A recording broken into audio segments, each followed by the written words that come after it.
చేరవచ్చిన పదవి కూడా ఉందని తెలియజేస్తున్నాను. ఇప్పుడు వరకు చక్కని వర్షంలో నడిపినటువంటి బ్రదర్స్ కూడా ఉందని తెలియజేస్తున్నానండి.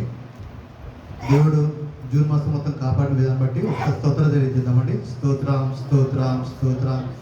క్రితం తర్వాత 6వ ఆదివారము ఈ దినముకి ఏర్పరచబడిన పత్రికా పాఠాలు చెప్తాను, దయచేసి నోట్ చేసుకోండి. మొదటి పాఠంగా నిర్గమకాండము 20వ అధ్యాయము 1 నుంచి 17 వరకు. నిర్గమకాండము 20వ అధ్యాయము 1 నుంచి 17 వరకు. రెండవ పాఠంగా ఎఫెసీయులకు రాసిన పత్రిక 2వ అధ్యాయము 4 నుంచి 10 వరకు అండి. ఎఫెసీయులకు 2వ అధ్యాయము 4 నుంచి 10 వరకు.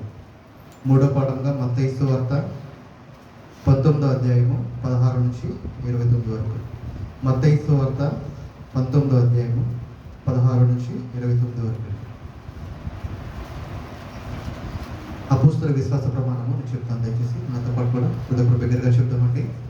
నేను పరలోకమును భూలోకమును సృష్టించిన సర్వశక్తి గల తండ్రి అయిన దేవునిని నమ్ముచున్నాను. ఆయన జనితైక కుమారుడును మన ప్రభువునైన యేసుక్రీస్తును నమ్ముచున్నాను.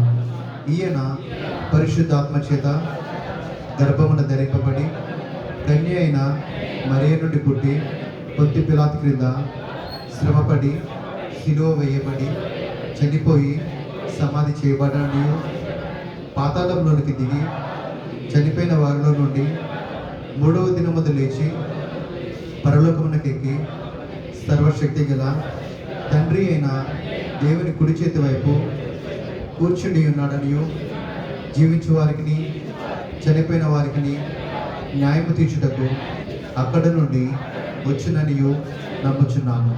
నేను పరిశుద్ధాత్మని నమ్ముచున్నాను.